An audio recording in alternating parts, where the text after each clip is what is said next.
রিজিকের মালিক, দনের মালিক, সুস্থতার মালিক, সব কিছুর মালিক আল্লাহ। তাহলে আমার কি? আমার বলতে কি আছে? আমার বলতে কিছুই নাই। এই শ্বাস প্রশ্বাস যতক্ষণ চলে ততক্ষণ আপনার মূল্য আছে, আছে কি না? ততক্ষণ আপনার মর্যাদা আছে, আপনার সম্মান আছে, আপনার চলাফেরা আছে। কিন্তু যদি শ্বাসটা বন্ধ হয়ে যায়, আপনার জীবনের কোনো মূল্য নাই। তো আসলে আমার বলতে কিছুই নাই, শুধু একটু শ্বাস প্রশ্বাসের উপরে আমার আপনার বেড়াগেরি, ঠিক কিনা? শুধু একটু শ্বাস প্রশ্বাসের উপরে আমার আপনার বেড়াগেরি। শ্বাস কন্টিনিউয়াসলি চলাফেরা করলে, আসা যাওয়া করলে আপনার এই জীবনের নাম হচ্ছে জীবন। আর যদি এটা বন্ধ হয়ে যায়, এটার নাম হচ্ছে কি? মরণ। এতটুকুই পার্থক্য। এজন্য আল্লাহ পাক রব্বুল আলামিন আহকামুল হাকিমিন কোরআনের মাধ্যমে আল্লাহ রাসূলকে দিয়ে পৃথিবীবাসীকে জানিয়ে দিয়েছেন যে ইয়া রাসূলুল্লাহ, আপনি দুনিয়ার মানুষগুলোকে জানাইয়া দেন, আল্লাযী খালাকাল মাউতা ওয়াল হায়াতা লিয়াবলুয়াকুম আইয়ুকুম আহসানু আমালা। সুবহানাল্লাহ। আল্লাযী, যিনি খালাকাল মাউতা, যিনি মওত সৃষ্টি করেছেন, ওয়াল হায়াতা, এবং যিনি হায়াত সৃষ্টি করেছেন। এই আয়াতের মধ্যে আল্লাহ তাআলা মওত, হায়াতের আগে মওতের কথা বলেছেন। মানে হায়াতের পূর্বে আল্লাহ কি করছে? মানুষকে মৃত্যুবরণ করতে হবে, এইটা আল্লাহ আগে সৃষ্টি করছে। সুবহানাল্লাহ বলেন না? তো আল্লাহ বলতেছেন হায়াত মওত দুটোটাই আমি আল্লাহ বানাইছি, আমি আল্লাহ সৃষ্টি করেছি। লিয়াবলুয়াকুম আইয়ুকুম আহসানু আমালা। তবে এর মধ্যে আইয়ুকুম আহসানু আমালা, সেই সবচেয়ে উত্তম, সেই সবচেয়ে ভালো, যার আমল সুন্দর। সুবহানাল্লাহ বলেন। আইয়ুকুম আহসানু আমালা, যার আমল সুন্দর, যার আখলাক সুন্দর, যার চরিত্র সুন্দর, যার কথাবার্তা সুন্দর, আল্লাহ বলেন সেই হচ্ছে হায়াত মওতের ভিতরে যে জীবনটা আছে, 50 বছর, 60 বছর, 70 বছর, 80 বছর, এর মধ্যে যার কথা সুন্দর, যার চরিত্র সুন্দর, যার আমল সুন্দর, যার আখলাক সুন্দর, আইয়ুকুম আহসানু আমালা, সে হচ্ছে আমি আল্লাহর কাছে সবচেয়ে দামি। সুবহানাল্লাহ। আমল সুন্দর, সে আল্লাহর কাছে কি? সবচাইতে বেশি দামি। লক্ষ কোটি দুরূদ ও সালাম তার চাইতে আরো বেশি। যে আল্লাহ পাক রব্বুল আলামিন আহকামুল হাকিমিন আমাদেরকে আখির নবীর উম্মত বানায়া দুনিয়ার জমিনে প্রেরণ করেছেন, এবং আমাদের প্রত্যেকের দুরূদ শরীফের নজরানা আল্লাহ পাক রব্বুল আলামিন যেন তার রাসূল আরবি হুজুরে পাক সাল্লাল্লাহু আলাইহি ওয়াসাল্লামের রওজায়ে আতহারে যেন কবুল আর মঞ্জুর করে। আমরা সকলে পড়ি আল্লাহুম্মা আমিন। আজকের জুমা হচ্ছে সফর মাসের 4th জুমা, মানে শেষ জুমা। সামনের যে চাঁদ, যে মাসের চাঁদ উদিত হবে, এটা হচ্ছে রবিউল আউয়ালের চাঁদ। মানে যেই চাঁদে আল্লাহর নবী সাল্লাল্লাহু আলাইহি ওয়াসাল্লাম যে মাসের 12ই রবিউল আউয়ালে দু জাহানের বাদশাহ কামলেওয়ালা নবী দুনিয়ার জমিনের মধ্যে আগমন করেছিলেন। সুবহানাল্লাহ। আমার আপনার নবী, যিনি কবরের সাথী, যিনি হাসরের সাথী, মিজানের সাথী, ফুলসেরাতের সাথী, যিনি আমার আপনার নিদানের কান্ডারি, রহমাতুল লিল আলামিন দুনিয়ার জমিনে এই সামনে যে মাস, এই মাসের 12 তারিখ আগমন করেছেন। এটা আমাদের জন্য খুবই খুশনসিব, কারণ আল্লাহর কাছে ফরিয়াদ করি নাই, তারপরে আল্লাহ আমাদেরকে তার হাবিবের উম্মত বানাইয়া দুনিয়াতে প্রেরণ করেছেন। সুবহানাল্লাহ। যিনি আল্লাহ রাসূল বলতেছেন হাসরের ময়দানে সমস্ত নবীদের আগে জান্নাত উদ্বোধন করব আমি রহমাতুল লিল আলামিন। সুবহানাল্লাহ বলেন। আদম থেকে ঈসা নবী পর্যন্ত যত নবী রাসূলের উম্মত পৃথিবীতে আসে, সমস্ত উম্মতের আগে আমি রাসূলের উম্মত জান্নাতে সবার আগে প্রবেশ করব। সুবহানাল্লাহ। তো সাহাবায়ে কেরাম জিজ্ঞেস করলেন, ইয়া রাসূলুল্লাহ, জান্নাতে প্রবেশের দিক দিয়ে কে প্রবেশ করবে, কার পরে কে প্রবেশ করবে? আমার রসুল বললেন, সাহাবায়ে কেরাম, হাসর মিজানের হিসাব কিতাব যখন শেষ হয়ে যাবে, জান্নাত যখন আল্লাহ উদ্বোধন করবে, তো আমার আল্লাহ জান্নাতের চাবি আমি রসুলের হাতে দিয়ে দিবে। সুবহানাল্লাহ। তো আমি রসুল জান্নাতে প্রবেশ করব। বলেন, ইয়া রাসূলুল্লাহ, তারপরে কে?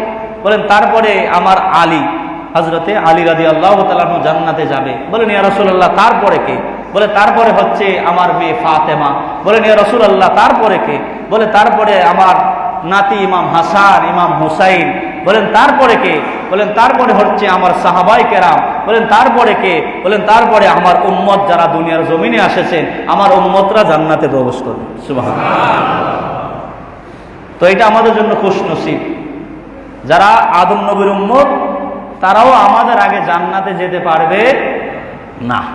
তবে জান্নাতের আশা করতে হলে ওই যে আইয়ুকুম আহসানু আমালা, উত্তম চরিত্রের অধিকারী হতে হবে, এবং সন্তান সন্ততি, মা বাবা, টাকা পয়সা, ধন দৌলত যা কিছু আছে, সবার আগে আল্লাহর রসুলকে নিজের চাইতেও বেশি ভালোবাসতে হবে। সুবহানাল্লাহ বলেন।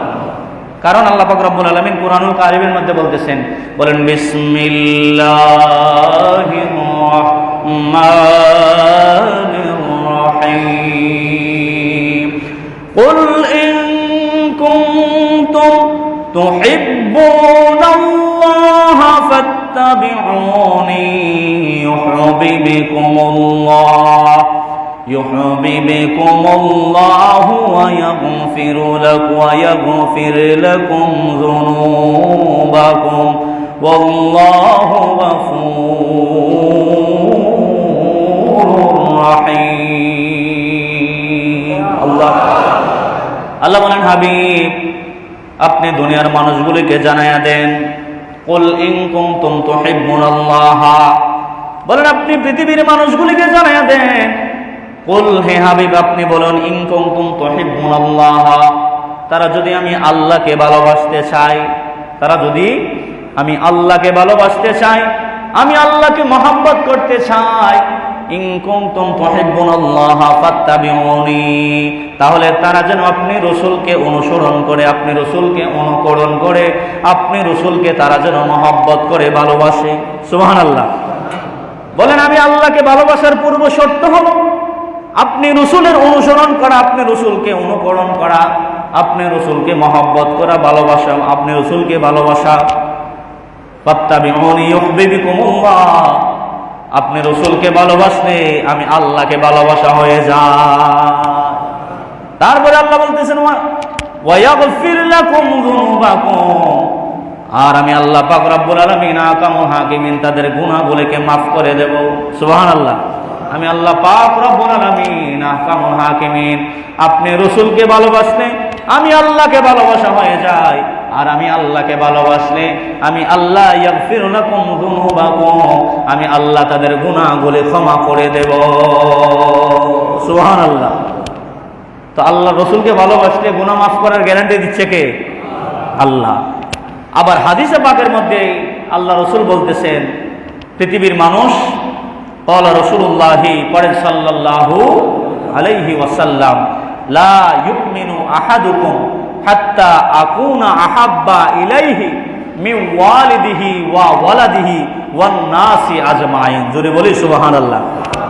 আল্লাহ রসুল বলেন, পৃথিবীর বাড়ির মানুষ, লা ইউমিনু আহাদুকুম হাত্তা আকুনা আহাব্বা ইলাইহি মিন ওয়ালিদিহি, লা ইউমিনু, তোমরা ততক্ষণ পর্যন্ত ঈমানদার হতে পারবে না। কতক্ষণ পর্যন্ত? হাত্তা আকুনা, যতক্ষণ পর্যন্ত আমি হব না তোমাদের কাছে, আহাব্বা ইলাইহি, তোমাদের নিকট যতক্ষণ পর্যন্ত আমি হব না, মিন ওয়ালিদিহি ওয়া ওয়ালাদিহি ওয়ান নাসি আজমাইন, তোমাদের সন্তান সন্ততি, তোমাদের মা বাবার চাইতে, তোমাদের সম্পদের চাইতে, এমনকি তোমাদের জীবনের চাইতে, যতক্ষণ পর্যন্ত আমি রাসূল তোমাদের কাছে সব চাইতে প্রিয় হব না, ততক্ষণ পর্যন্ত তোমরা ঈমানদার হতে পারবে না। তাহলে নিজের জীবনের চাইতেও কি করতে হবে? রাসূলকে বেশি ভালোবাসতে হবে। নিজের জানের চাইতে রাসূলকে বেশি ভালোবাসতে হবে। নিজের সম্পদের চাইতে রসুলকে বেশি ভালোবাসতে হবে, তাহলে আপনি পরিপূর্ণ ইমানদার হবেন। না, যদি রসুলের চাইতে সম্পদকে বেশি মহব্বত করেন, যদি রসুলের চাইতে টাকা পয়সাকে বেশি মহব্বত করেন, আল্লাহ রসুল বলেন তুমি ইমানদার হতে পারবে না। ইমানের পূর্ব শর্ত হচ্ছে সব কিছুর চাইতে, এমনকি নিজের জীবনের চাইতেও আমি রসুলকে বেশি ভালোবাসি। যদি বলি সুবহানাল্লাহ। মনে রাখবেন, ভালোবাসার একটা মূল্য আছে। আপনার আমলের ঘাটতি থাকতে পারে, নামাজের ঘাটতি থাকতে পারে, সদকার ঘাটতি থাকতে পারে, ইবাদতের ঘাটতি থাকতে পারে, কিন্তু যদি অন্তর থেকে আল্লাহ রাসূলকে সব কিছুর চাইতে ভালোবাসেন, আমরা গুনাহগার সিয়াগার, আমাদের আমলের ঘাটতি থাকবে, এটাই স্বাভাবিক। আমাদের নামাজের ঘাটতি থাকবে, রোজার ঘাটতি থাকবে, ইবাদত বন্দেগীর ঘাটতি থাকবে, এটাই স্বাভাবিক। কিন্তু তারপরেও যদি অন্তর থেকে আল্লাহর নবীকে নিজের জীবনের চাইতেও বেশি ভালোবাসেন, এই ভালোবাসা আপনার জন্য হাসরের ময়দানের নাজাতের জরিয়া হয়ে যাবে। বলে সুবহানাল্লাহ। আল্লাহু আকবার বলেন। কিরকম? মিশকাত শরীফের মধ্যে হাদিসটা আসছে, হযরতে আনাস ইবনে মালিক রাদিয়াল্লাহু তাআলা আনহু থেকে হাদিস আসছে। উনি বলতেছেন, আল্লাহর নবীর দরবারে এক ব্যক্তি ইন্না রাসূলান আতান নবী সাল্লাল্লাহু আলাইহি ওয়াসাল্লাম ফাকালা মাতাস সাআহ। হযরত আনাস বলতেছেন, আল্লাহ রাসূলের কাছে এক ব্যক্তি আসলেন, এসে বলতেছে, ইয়া রাসূলুল্লাহ মাতাস সাআহ, ও নবীজি কিয়ামত কখন হবে? সুবহানাল্লাহ বলেন না। রাসূলকে কি বলতেছেন? কিয়ামত কখন সংঘটিত হবে, কিয়ামত কখন হবে, এটা আল্লাহ রাসূলকে প্রশ্ন করলেন। তা আল্লাহ রাসূল বলেন, ক্বালা মা আদাতু লাহা, তুমি যে কিয়ামতের খবর নিতে আইছো, তুমি যে কিয়ামত সম্পর্কে জানতে চাচ্ছ, মা আদাতু লাহা, তুমি কিয়ামতের জন্য কি সংগ্রহ করছো? তোমার আমলের মধ্যে কি আছে? তোমার ইবাদতের অবস্থা কি? তোমার নামাজ রোজার অবস্থা কি? তুমি কতটুকু ইবাদত বন্দী করো? কারণ কিয়ামত হয়ে গেলে তো আল্লাহর কাছে দাঁড়াতে হবে, আর আল্লাহর কাছে দাঁড়ালে আল্লাহ আমলের হিসাব নেবে, নামাজের হিসাব নেবে, রোজার হিসাব নেবে, তাসবিহ তাহলিল সব কিছুর হিসাব আল্লাহর কাছে দিতে হবে। তো তোমার আমলের কি অবস্থা? আমার রাসূল যখন বললেন, ক্বালা মা আদাতু লাহা, হে সাহাবী তোমার আমলের কি অবস্থা, কিয়ামতের জন্য তুমি কি সংগ্রহ করলে? ক্বালা, সাহাবী বলতেছেন, ইয়া রাসূলুল্লাহ, নবী গো, মা আদাতু লাহা মিন কাসিরিন সালাতিন ওয়ালা সাওমিন ওয়ালা সাদাকাতিন। ও নবীজি, আমার আমলের মধ্যে অনেক নামাজের ইবাদত নাই, অনেক রোজার ইবাদত নাই, ওয়ালা সাওমিন, আমার জীবনে অনেক সওম মানে আমি অনেক রোজাও রাখি নাই, ওয়ালা সাদাকাতিন, আমার জীবনে আমি অনেক সাদাকাও করি নাই। ও নবীজি, এইগুলো আমার আমলের বাহাদুরি না, এইগুলার কথা আমি বলবো না। তবে ইয়া রাসূলুল্লাহ, ইয়া হাবিবাল্লাহ, নবী গো, ওয়ালাকিন্নী উহিব্বুল্লাহ ওয়া রাসূলাহু, ও নবীজি, ইয়া রাসূলুল্লাহ, ইয়া হাবিবাল্লাহ, ওয়ালাকিন্নী উহিব্বুল্লাহ ওয়া রাসূলাহু, ও নবীজি, আমি আমার আল্লাহ এবং আল্লাহর রাসূলকে আমার জীবনের চাইতে বেশি ভালোবাসি। যদি বলি না সুবহানাল্লাহ। সাহাবী যখন বললেন, উহিব্বুল্লাহ ওয়া রাসূলাহু, হে নবীজি, ইয়া রাসূলুল্লাহ, আমি আমার জীবনের চাইতে আল্লাহ এবং আল্লাহ রাসূলকে ভালোবাসি। এই কথা বলার পরে আমার আল্লাহ রাসূল সাল্লাল্লাহু আলাইহি ওয়াসাল্লাম, ক্বালা আনতা মা মান আহবাবতা, আমার নবী বলেন, তুমি যদি অন্তর থেকে আল্লাহ এবং আল্লাহ রাসূলকে নিজের জীবনের চাইতে বেশি ভালোবাসো, তাহলে জেনে নাও আমি রাসূল তোমাকে সুসংবাদ দিচ্ছি, আনতা মা মান আহবাবতা, তুমি যাকে ভালোবাসবে, যাকে মহব্বত করবে, হাসরের ময়দানে আমার আল্লাহ পাক রব্বুল আলামিন তার সাথেই তোমার হাসর করাইবে। বলে সুবহানাল্লাহ। অর্থাৎ রাসূল এটাই বললেন, আনতা মা মান আহবাবতা, তুমি যদি আল্লাহ আল্লাহ রাসূলকে বেশি ভালোবাসা থাকো, তাহলে হাসরের ময়দানেও তোমার রাসূলের সাথে তুমি থাকবে। সুবহানাল্লাহ বলে। তো যারা হাসরের ময়দানে আল্লাহ রাসূলের সাথে থাকবে, এর চাইতে তো আর বড় খুশনসিব কিছু নাই। কারণ আল্লাহ রাসূল হাসরের ময়দানে আল্লাহর আরশের ছায়ার নিচে থাকবে। সুবহানাল্লাহ বলে। শুধু একমাত্র হাসরের ময়দানে আরশের ছায়া ব্যতীত আর অন্য কোনো ছায়া থাকবে না। আল্লাহ রাসূল আরশের ছায়ার নিচে থাকবে এবং যারা জান্নাতি হবে তারা আল্লাহর আরশের ছায়ার নিচে থাকবে। আরশের ছায়া ব্যতীত যেই জায়গাগুলি থাকবে এই জায়গাগুলির মধ্যে মানুষ এমন পরিমাণ গামতে থাকবে, এমন পরিমাণ পেরেশানি থাকবে। আল্লাহর নবী বলেন তাদের গামের পরিমাণ কারো হবে টাকনো পর্যন্ত, কারো গামের পরিমাণ হবে বুক পর্যন্ত, কারো গামের পরিমাণ হবে নাভি পর্যন্ত। আল্লাহর নবী বলেন এমন কি কারো গামের পরিমাণ এত বেশি হবে তারা আপন আপন গামের মধ্যে সাঁতরাইতে থাকবে। সাহাবায়ে কেরাম বললেন ইয়া রাসূলুল্লাহ, নবী গো, এই যে এক একজনের এক এক ধরনের গামের পরিমাণ হবে, এক এক ধরনের পরিমাণের মধ্যে গামের পরিমাণের মধ্যে বাঁচতে থাকবে। ইয়া রাসূলুল্লাহ, ও নবীজি, এই পার্থক্য কোন, এই বৈশিষ্ট্য কেন, এইটা কেন হবে গো নবী? আমার নবী বলেন দুনিয়ার জমিনের মধ্যে যারা যত বেশি গুনার মধ্যে ডুবে থাকবে, যারা যত বেশি অপরাধের মধ্যে ডুবে থাকবে, যারা যত বেশি অন্যায়ের মধ্যে ডুবে থাকবে, তারা তত বেশি হাসরের ময়দানে গামের মধ্যে ডুবে থাকবে। বলি নাউযুবিল্লাহ, আল্লাহু আকবার বলেন। যারা যত বেশি অপরাধ করবে, সোজা কথা রাসূল বলেন তাদের গামের পরিমাণ তত বেশি হবে। তা আমরা কতটুকু ভালোবাসি, আল্লাহ রাসূলকে কতটুকু মহব্বত করি? আমাদের চাইতে সাহাবায়ে কেরামদের মহব্বতের চাইতে আমাদের মহব্বত তুচ্ছ, আমাদের মহব্বত কোনো কিছুই না। কিন্তু সাহাবায়ে কেরামের মহব্বত ছিল। আল্লাহ রাসূল সাল্লাল্লাহু আলাইহি সাল্লামের ক্ষেত্রে তাদের কাছে বিবি ছিল, সন্তান ছিল, সম্পদ ছিল, টাকা পয়সা ছিল, সব কিছু ছিল, কিন্তু সবার আগে তারা আল্লাহ রাসূলকে বেশি ভালোবাসতেন। জোরে বলি সুবহানাল্লাহ। একটা নিদর্শন বলি, তারা রাসূলকে কত ভালোবাসতেন। আল্লাহ রাসূল সাল্লাল্লাহু আলাইহি ওয়াসাল্লাম, মানুষ সিঙ্গা লাগা না, সিঙ্গা দেখবেন আগেরকার যুগে কিন্তু মানুষ সিঙ্গা লাগাইতো। আল্লাহ রাসূল সাল্লাল্লাহু আলাইহি ওয়াসাল্লাম সিঙ্গা লাগাইলেন। দেখবেন সিঙ্গা লাগানোর পরে মানুষের শরীর থেকে রক্ত আসে কিনা? মানুষের শরীর থেকে সিঙ্গা দিয়ে টেনে টেনে বের করে, কিছু রক্ত বের করে, বিষাক্ত রক্ত বের করে। আল্লাহর নবী সাল্লাল্লাহু আলাইহি ওয়াসাল্লাম একবার তার শরীর মোবারক থেকে সিঙ্গা লাগিয়েছিলেন, সিঙ্গা দিয়ে রক্ত বের করেছিলেন। সুবহানাল্লাহ বলেন। এই রক্ত যখন বের করলেন, আল্লাহর নবী সাল্লাল্লাহু আলাইহি ওয়াসাল্লাম হযরতে আব্দুল্লাহ ইবনে জুবায়ের রাদিয়াল্লাহু তাআলা আনহুকে বললেন, এই আব্দুল্লাহ ইবনে জুবায়ের, সিঙ্গার মাধ্যমে যে রক্তগুলি আমি রাসূলের শরীর মোবারক থেকে বের হয়েছে, যাও এই রক্তটা কোথাও তুমি দাফন করে দিয়ে আসো, মানে কোথাও রেখে চলে আসো। সুবহানাল্লাহ বলেন।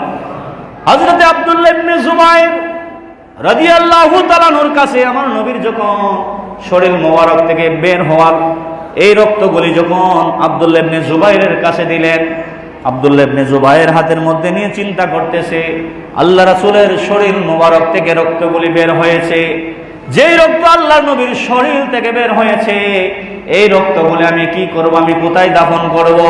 উনি অনেক খোঁজাখুঁজি করার পরে চিন্তা করলেন এই রক্ত অন্য কোথায় দাফন করার দরকার নাই। উনি নিজের হাতের মধ্যে যে রক্তগুলি ছিল এই রক্তগুলি নিজে পান করে নিয়েছে। বলি সুবহানাল্লাহ, আল্লাহু আকবার বলে। সাহাবায়ে কেরাম হযরত আব্দুল্লাহ ইবনে জুবায়ের যখন আল্লাহ রাসূলের কাছে আসলেন, আল্লাহ রাসূল জিজ্ঞাসা করলেন, এই আব্দুল্লাহ ইবনে জুবায়ের, রক্তটা কোথায় রাখছো, রক্ত মোবারক কোথায় রেখে আসছো? বলে, ইয়া রাসূলুল্লাহ, দুনিয়ার কোন জায়গার মধ্যে আমি আপনার রক্তকে দাফন করা নিরাপদ মনে করি নাই, এই জন্য আপনার রক্ত মোবারক আমি আব্দুল্লাহ ইবনে জুবায়ের রাদিয়াল্লাহু তাআলা আনহু নিজে পান করে নিয়েছি। এবার দেখেন আল্লাহ রাসূল কি বলতেছে, বলেন, আব্দুল্লাহ ইবনে জুবায়ের, যে পেটের মধ্যে আমি রাসূলের রক্ত মোবারক ঢুকেছে, যেই পেটের মধ্যে আমি রাসূলের রক্ত মোবারক চলে গেছে, লাং তামাসসাকান নার, ওই শরীরের মধ্যে জাহান্নামের আগুন স্পর্শ করা হারাম করে দিয়েছে। জোরে বলি সুবহানাল্লাহ। কি বুঝলেন? সাধারণ মানুষের রক্ত যদি কেউ পান করে তাহলে এটা পান করা কি হারাম? বলেন না, পান করা কি হারাম? কারো রক্ত, তাজা রক্ত নিজে পান করো অথবা অন্য কেউ পান করো, এটা পান করা হারাম। কিন্তু রাসূলের রক্ত পান করেছে, রাসূল বলতেছেন, লান তামাসসাকান নারু, আমার আল্লাহ তোমার জন্য জাহান্নামের আগুন স্পষ্ট করে হারাম করে দিয়েছে। সুবহানাল্লাহ। তাহলে আমাদের রক্ত আর আল্লাহ রাসূলের রক্তের মধ্যে পার্থক্য আছে, ঠিক কি না? এই জন্য মনে রাখবেন, আমলের ঘাটতি থাকতে পারে, ইবাদতের ঘাটতি থাকতে পারে, আমলের মধ্যে দুর্বলতা থাকতে পারে, ইবাদতের মধ্যে দুর্বলতা থাকতে পারে, আমলের সিলেবাস আপনার কম থাকতে পারে, কিন্তু যদি মহব্বতের চাইতে অন্তরের থেকে আল্লাহ রাসূলকে যদি জীবনের চাইতে বেশি মহব্বত করেন, এই মহব্বত আপনাকে জান্নাত পর্যন্ত নিয়ে যাবে। বলে সুবহানাল্লাহ, আল্লাহু আকবার বলেন। উহুদের যুদ্ধের ময়দানে আল্লাহর নবী সাল্লাল্লাহু আলাইহি ওয়াসাল্লাম সহ অনেক সাহাবায়ে কেরাম ছিলেন।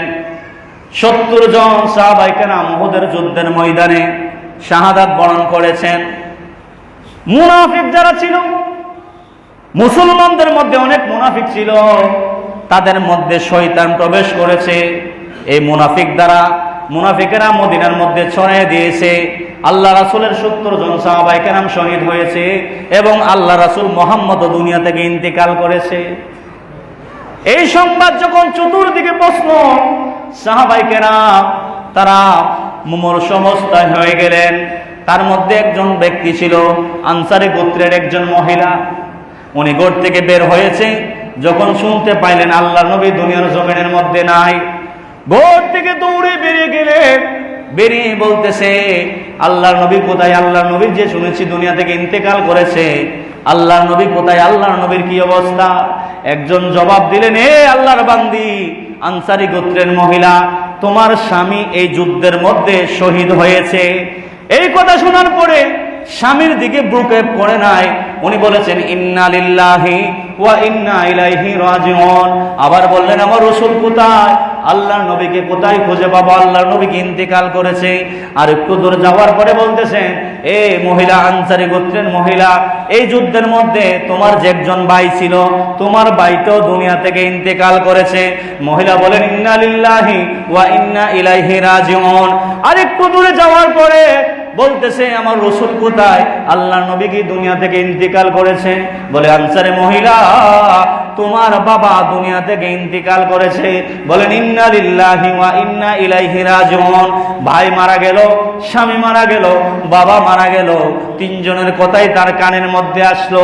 ইন্না লিল্লাহ পরে আবার সামনে অগ্রসর হলেন, বলেন আমার রাসূল কোথায়? রাসূলকে আসলে ইন্তেকাল করেছে। হয়রান হয়ে গিয়েছে, পেরেশান হয়ে গিয়েছে।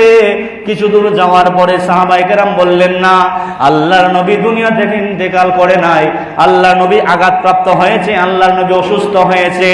নিজের চোখে দেখে বলেন, আমি এইটা বিশ্বাস করব না যতক্ষণ পর্যন্ত আমার রাসূলকে আমি নিজের চোখে না দেখব, ততক্ষণ পর্যন্ত আমি বিশ্বাস করব না। সাহাবায়ে কেরাম আমার রাসূলের কাছে নিয়ে গেলে, নিয়ে বলতেছে, ইয়া রাসূলুল্লাহ, নবী গো, এই আনসারী মহিলা আপনার জন্য হয়রান হয়ে গেছে, আপনার জন্য পেরেশান হয়ে গেছে। ও নবীজি, এই যুদ্ধের মধ্যে তার ভাই মারা গেছে, তার বাবা মারা গিয়েছে, তার ছেলে সন্তান মারা গেছে। ইয়া রাসূলুল্লাহ, নবী গো, তারপরেও আপনার কাছে আসছে। আমার নবী বলেন, আনসারী মহিলা, তিনজন মানুষ তোমার কাছ থেকে চলে গেছে, তোমার অন্তরের মধ্যে কি কষ্ট লাগে নাই? তোমার অন্তরের মধ্যে কি ব্যথা লাগে নাই? মহিলা জবাব দিচ্ছে, ইয়া রাসূলুল্লাহ, নবী গো, কুল্লু মুসিবাতিন বাদাকা জালালু। ও নবীজি, আপনি রাসূলকে দেখার পরে, আপনার রাসূলের দিদারের পরে, কুল্লু মুসিবাতিন বাদাকা জালালু, দুনিয়ার সমস্ত মুসিবত আমি রাসূলের আমার কাছে তুচ্ছ মনে হয়। সুবহানাল্লাহ বলেন। বলেন, ইয়া রাসূলুল্লাহ, কিসের সন্তান, কিসের স্বামী, কিসের ভাই? ও নবীজি, তারা ইন্তেকাল করেছে, আমিও তো ইন্তেকাল করব, তবে তাদের চাইতে তো আমি আপনাকে বেশি ভালোবাসি। সুবহানাল্লাহ বলে, তাদের চাইতে আপনাকে আমি বেশি ভালোবাসি। ইয়া রাসূলুল্লাহ, আমি তো আপনার চাইতে তাদেরকে বেশি ভালোবাসি না। জোরে বলি না সুবহানাল্লাহ। এটা ছিল সাহাবায়ে কেরামের মহব্বত, এইটা ছিল সাহাবায়ে কেরামের আত্মত্যাগ। তারা নিজের চাইতো কি করত? আল্লাহ রাসূলকে বেশি ভালোবাসতো, আল্লাহ রাসূলকে বেশি মহব্বত করতো। জোরে বলি না সুবহানাল্লাহ। হযরত আলী রাদিয়াল্লাহু তাআলা আনহু, এটা আপনারা অনেকেই শুনছেন, কোনো একটা অভিযান থেকে ফেরার পথে, কোনো একটা যুদ্ধের ময়দান থেকে ফেরার পথে আসরের নামাজের সময় আলী রাদিয়াল্লাহু তাআলা আনহুর কোলের মধ্যে আল্লাহর নবী আরাম করতেছিলেন। সুবহানাল্লাহ। এমন ভাবে আল্লাহর নবী আরাম করতেছিলেন, আলী রাদিয়াল্লাহু তাআলা আনহুর কোলের মধ্যে মাথা রেখে আল্লাহর নবী ঘুমিয়ে পড়ে গেছেন। সুবহানাল্লাহ বলেন। আল্লাহর নবী ঘুমিয়ে গেছেন। এই দিক দিয়ে আসরের নামাজের ওয়াক্ত হয়ে গেছে, শুধু ওয়াক্ত হয় নাই, আস্তে আস্তে আসরের ওয়াক্ত শেষ হয়ে যাচ্ছে। সুবহানাল্লাহ। আলী রাদিয়াল্লাহু তাআলা আনহু চিন্তা করলেন, আল্লাহর নবী এত আরাম করে আমার কোলের মধ্যে ঘুমিয়ে আছেন, যদি আমি ডাক দেই আল্লাহ রাসূল কষ্ট পাবে, আমি নামাজ পড়তে পারবো। আরেক দিক দিয়ে চিন্তা করতেছে, আমি আলী মুসলমান হওয়ার পর থেকে একদিনের জন্য আমি নামাজ কাজা করি নাই, একদিনের জন্য আমি নামাজকে আমি কাজা করি নাই। একদিক দিয়ে নামাজের টেনশন করতেছে, আরেক দিয়ে চিন্তা করতেছে রসুল আমার কুলের মধ্যে আরাম করেছে, আজকে যদি আমি রসুলকে উঠাইয়া দেই, অন্যদিন রসুলকে দাওয়াত করে আমার কুলের মধ্যে বসাইতে পারবো না। তবে নামাজ যদি কাজা হয়ে যায়, আমি নামাজ কাজা আদায় করতে পারবো, কিন্তু রসুলকে যদি আমি কষ্ট দেই, রসুলকে যদি আমি ডাক দিয়ে তুলি, অন্যদিন দাওয়াত করে আমি রসুলকে আমার কুলে শোয়াইতে পারবো না। সুবহানাল্লাহ। দুইটার দ্বিধাদ্বন্দ্বের মধ্যে পড়ছে, একদিকে আসরের নামাজ, সুবহানাল্লাহ বলেন না, একদিকে আসরের নামাজ, আরেকদিকে আল্লাহ রাসূলের মহব্বত। যদি কুল থেকে উঠাই নামাজ পড়তে পারে, আবার চিন্তা করতেছে যদি আমি উঠাই রসুলকে পাইব না, রসুলকে আমি আর কোনোদিন দাওয়াত করে শোয়াইতে পারবো না। এইভাবে যখন জল্পনা কল্পনা করতেছিলেন, আলী রাদিয়াল্লাহু তাআলা আনহুর চোখ বেয়ে বেয়ে পানি পড়ে গেল আল্লাহ রাসূলের চেহারা মুবারকের মধ্যে। সুবহানাল্লাহ। প্রায় 11টা হাদিসের কিতাবের মধ্যে আসছে, হযরত আলী রাদিয়াল্লাহু তাআলা আনহুর চোখ বেয়ে বেয়ে আল্লাহ রাসূলের চেহারা মুবারকের মধ্যে পানি পড়ে গেল। আল্লাহর নবী ডাক দিয়ে বলেন, আলী, এ আলী, তুমি কেন কান্না করতেছো? তুমি কি আসরের নামাজ আদায় করো নাই? সুবহানাল্লাহ বলেন। আল্লাহ রাসূল তো জানে, তারপরে বলতেছে, আলী তুমি কি আসরের নামাজ আদায় করো নাই? বলে, ইয়া রাসূলুল্লাহ, নবী গো, ও মায়ার নবীজি, আমি তো এতক্ষণ আপনার খেদমতে ছিলাম। সুবহানাল্লাহ। আপনি আমার কোলের মধ্যে আরাম করতেছিলেন, আপনি আমার কোলের মধ্যে ঘুমিয়েছিলেন, আমি তো আপনার খেদমতে ছিলাম। ও নবীজি, আপনার খেদমত করতে করতে আসরের ওয়াক্ত চলে গেছে। আল্লাহু আকবার বলেন। আমার নবী বলেন, আলী, এ আলী, তুমি কি নামাজ কাজা করবা নাকি ওয়াক্ত মতো আদায় করবা? সুবহানাল্লাহ বলেন। আচ্ছা, ওয়াক্ত চলে গেছে, আবার ওয়াক্ত কি আসবে নাকি? আমার নবী বলেন, আলী, নামাজ কি ওয়াক্ত মতো আদায় করবা নাকি কাজা আদায় করবা? বলে, ইয়া রাসূলুল্লাহ, নবী গো, আমি তো আপনার খেদমতে ছিলাম, আপনার গোলামিতে ছিলাম, আপনি যেটা ভালো মনে করেন। আমার নবীজি আল্লাহর দরবারে হাত তুলে দোয়া করলেন, আল্লাহুম্মা ইন্নাহু কানা আলিয়ান ফি তাআতিক ফারদুদ আলাইহি শামস।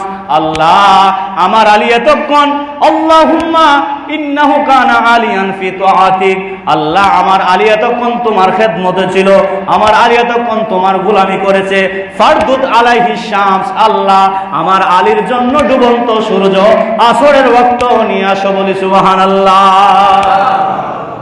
নবীর ইবাদতকে আল্লাহর ইবাদত মনে করে, নবীর মহব্বতকে আল্লাহর মহব্বত মনে করে, নবীর ইতাআতকে আল্লাহর ইতাআত মনে করে।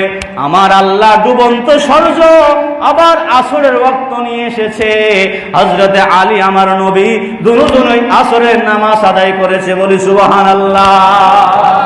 আল্লাহু আকবার বলে। এটা ছিল সাহাবায়ে কেরামের মহব্বত, এটা ছিল সাহাবায়ে কেরামের ভালোবাসা, এটা ছিল সাহাবায়ে কেরামের ইতাআত। বলতেছে আমি আল্লাহর। আচ্ছা বলেন, হযরতে আলীর কোলে কি নবী ঘুমাইছে নাকি আল্লাহ ঘুমাইছে? বলেন, কে ঘুমাইছে? নবী ঘুমাইছে। কিন্তু নবী বলতেছে, আল্লাহুম্মা ইন্নাহু কানা আলিয়ান ফি তাআতিক, আল্লাহ, আমার আলী এতক্ষণ তোমার খেদমতে ছিল। সুবহানাল্লাহ বলেন। কারণ আল্লাহ বলেছেন, কুল ইন কুনতুম তুহিব্বুনাল্লাহ ফাত্তাবিউনি ইউহিব্বুকুমুল্লাহ। তারা যদি আমি আল্লাহকে ভালোবাসতে চাই, আমি আল্লাহকে মহব্বত করতে চাই, আমি আল্লাহর ইতাআত করতে চাই, আমি আল্লাহর সন্তুষ্টি চাই, তাহলে তারা যেন আমি আল্লাহকে ভালোবাসার আগে আপনি রসুলকে মহব্বত করে ভালোবাসে। বলি সুবহানাল্লাহ। কারণ আপনি রসুলের আগে আপনার মহব্বতের ভিতরে আমি আল্লাহ আছি। সুবহানাল্লাহ বলে। উহুদের যুদ্ধের ময়দানে সংক্ষেপে বলতেছি, আল্লাহ রাসূলের ইতাআত কেমন ছিল, সাহাবায়ে কেরামের ইতাআত কেমন ছিল। উহুদের যুদ্ধের ময়দানে আল্লাহ রাসূল সাল্লাল্লাহু আলাইহি ওয়াসাল্লাম যে শিরোনাস্ত্র পড়েছিলেন, উহুদের যুদ্ধের ময়দানে যখন মুনাফিক কাফেররা যখন আল্লাহ রাসূলের উপরে আক্রমণ করেছে, আক্রমণ করার পরে যে লোহার টুপি আমার নবীজির মাথা মুবারকের মধ্যে ছিল। এই লোহার টুপি থেকে দুইটা করা আল্লাহ রাসূলের চেহারা মুবারকের মধ্যে ঢুকে গিয়েছিল। সুবহানাল্লাহ বলেন না? কয়টা? দুইটা করা আমার নবীর চেহারা মুবারকের মধ্যে ঢুকে গিয়েছে। যখন সাহাবায়ে কেরাম আল্লাহ রাসূলের এই টুপি যখন ভেঙ্গে আল্লাহ রাসূলের চেহারা মুবারকের মধ্যে ঢুকে গেলেন, হযরতে আবু বকর সিদ্দিক রাদিয়াল্লাহু তাআলা আনহু আল্লাহ নবীর কাছে গেলেন যে আমি আল্লাহ রাসূলের এই করাগুলি বের করব, কারণ আল্লাহ রাসূলের কষ্ট হয়েছিল। আবার আবু উবাইদা ইবনুল জাররাহ উনি হযরতে আবু বকরকে বাধা দিলেন, বলেন আবু বকর আজকে এই সুযোগটা আমি হাতছাড়া করতে চাই না। আল্লাহ রাসূলের চেহারা মুবারকের মধ্যে শিরোনাস্ত্রের যেই পুঁতিগুলি ঢুকে গেছে, শিরোনাস্ত্রের যে পুঁতিগুলি ঢুকেছে এইগুলি আমি নিজে বের করে নিয়ে আসবো। সুবহানাল্লাহ। এক এক করে দুইটা পুঁতি বের করলেন। দুটা পুঁতি বের করতে গিয়ে হযরতে আবু উবাইদা ইবনুল জাররাহ ওনার দুইটা দাঁত ভেঙে পড়ে গেছে, অথচ নিজের দাঁতের দিকে খেয়াল করে নাই। যখন এই করাগুলি থেকে যখন আল্লাহ রাসূলের চেহারা মোবারক থেকে করাগুলি বের করলেন, তখন এই জায়গা থেকে রক্ত পড়তেছিল। আল্লাহ রাসূলের চেহারা মোবারক থেকে রক্ত বের হয়েছিল, রক্ত পড়তেছিল। আবু সাঈদ খুদরি রাদিয়াল্লাহু তাআলা আনহুর পিতা মালিক ইবনে সিনান, উনি ছিলেন আবু সাঈদ খুদরি রাদিয়াল্লাহু তাআলা আনহুর পিতা। উনি ওনার মুখ মুবারক, ওনার মুখটা আল্লাহ রাসূলের ক্ষত স্থান, যেই জায়গা থেকে আল্লাহ রাসূলের রক্তগুলি ফিংকি দিয়ে বের হচ্ছিল, এই জায়গার মধ্যে নিজের ঠোঁটগুলি লাগিয়ে দিয়ে আল্লাহ রাসূলের রক্তগুলি চুষে চুষে সে নিজে পান করে নিয়েছে, বলে সুবহানাল্লাহ। অর্থাৎ যে করাগুলি ঢুকেছে এইটা যখন বের করলেন উহুদের যুদ্ধের ময়দানে, তখন এই জায়গা থেকে রক্ত বের করতেছিল, রক্ত বের হচ্ছিল। মালিক ইবনে সিনান চিন্তা করলেন, আমার রসুলের এই রক্ত আমি কোথায় রাখবো? আমার রসুলের রক্ত আমি দুনিয়ার জমিনে কোথায় দাফন করব? উনি কোনো কিছু চিন্তা না করে উনি নিজে পান করে নিলেন এবং নিজের জিহ্বা দ্বারা আল্লাহ নবীর চেহারাটাকে পরিষ্কার করে নিলেন। আমার রসুল যখন জানলেন, বলেন এ সাহাবায়ে কেরাম, আমার রক্তগুলি যেই ঝরেছে, আমার রক্তগুলি কোথায়? আমার রক্তগুলি জমিনের কোথায় দাফন করা হয়েছে? আবু সাঈদ খুদরির পিতা মালিক ইবনে সিনান বলেন, নবী গো, আপনার রক্ত মোবারক কোথাও দাফন করি নাই। আমি মালিক ইবনে সিনান আপনার রক্তগুলিকে আমি পান করে ফেলেছি। সুবহানাল্লাহ। বলেন ইয়া রাসূলুল্লাহ, দুনিয়ার কোথাও আমি এটা দাফন করি নাই, আমি আপনার রক্তগুলি পান করে ফেলছি। সুবহানাল্লাহ বলেন। আমার রসুল বলতেছেন, তুমি খেয়ে ফেলছো? বলেন হ্যাঁ আমি খেয়ে ফেলছি। বলতেছেন লান তামাসসাকান নার, ও সাহাবী, যেই পেটের মধ্যে আমি রসুলের রক্ত ঢুকেছে, রক্ত মুবারক ঢুকেছে, এই পেটের মধ্যে আল্লাহ পাক রব্বুল আলামিন আহকামুল হাকিমিন তার শরীরের মধ্যে জাহান্নামের আগুন স্পর্শ করা আমার আল্লাহ হারাম করে দিয়েছে। সুবহানাল্লাহ। যদি বলেন না সুবহানাল্লাহ। এটা ছিল আল্লাহর সাহাবায়ে কেরামের মহব্বত, এইটা ছিল ইতাআত, এইটা ছিল সাহাবায়ে কেরামের ভালোবাসা। জীবনের সব কিছুর চাইতে রসুলকে বেশি মহব্বত করেছে। যদি বলি সুবহানাল্লাহ। আল্লাহ রাসূল সাল্লাল্লাহু আলাইহি ওয়াসাল্লাম তাবুকের অভিযানে, যখন তাবুকের যুদ্ধ হচ্ছিল, সাহাবায়ে কেরামকে বলেছিলেন, সাহাবীরা তোমাদের যা কিছু আছে দ্বীনের জন্য নিয়ে আসো, ধর্মের জন্য নিয়ে আসো। এই মুহূর্তে তোমাদের দান, তোমাদের টাকা পয়সা দ্বীনের জন্য খুবই দরকার, নিয়ে আসো। হযরতে ওমর ফারুক রাদিয়াল্লাহু তাআলা আনহু ওনার সম্পদের অর্ধেক নিয়ে আসে। কি নিয়ে আসে? হযরতে ওমর ফারুক সম্পদের অর্ধেক নিয়ে আসে। আর আবু বকর সিদ্দিক রাদিয়াল্লাহু তাআলা আনহু চিন্তা করলেন, আল্লাহ রাসূল যেহেতু বলেছে দ্বীনের জন্য অর্থের প্রয়োজন, আমার যা কিছু আছে সব কিছু রসুলের কদমে কুরবান করে দেব। এমনকি চুলার যে ছাই আছে, এই ছাইটা পর্যন্ত রসুলের কাছে নিয়ে আসছে। সুবহানাল্লাহ বলেন। তো আমার রসুল যখন দেখলেন আবু বকরের এমন অবস্থা, গোড়ের চুলার ছাই পর্যন্ত রসুলের কাছে নিয়ে আসছে দ্বীনের জন্য, তো আমার রসুল বলেন, মা আবাকাইতা লি আহলিকা, হে আবু বকর, সব কিছু যে নিয়ে আসছো, গোড়ের মধ্যে সন্তান আছে, বিবি আছে, কি কি কি খাবে, তাদের জন্য কি রেখে আসছো? মা আবাকাইতা লি আহলিকা, তোমার আহালের জন্য, পরিবারের জন্য কি নিয়ে আসছো? উনি বলতেছেন, ইয়া রাসূলুল্লাহ, আবাকাইতুল্লাহ ওয়া রাসূলাহু, ও নবীজি, আমি আমার ঘরের মধ্যে কিছুই রেখে আসি নাই, আবকাইতুল্লাহ ওয়া রাসূলাহু, আমি আমার আল্লাহ রসুলকে ঘরের মধ্যে রেখে আসি। তোরে বলেছিল, এটা ছিল নবীর, এটা ছিল সাহাবায়ে কেরামের আত্মত্যাগ, এইটা ছিল সাহাবায়ে কেরামের ভালোবাসা। সন্তান সন্ততি, বিবি, স্ত্রী, ধন দৌলত, টাকা পয়সা সবার চাইতে আল্লাহ রসুলকে বেশি মহব্বত করতেন। জোরে বলে সুবহানাল্লাহ। আল্লাহ যেন আমাদেরকে কবুল আর মঞ্জুর করে বলে আমিন। যারা জুমার জন্য আপনারা হাদিয়া নিয়ে আসেন।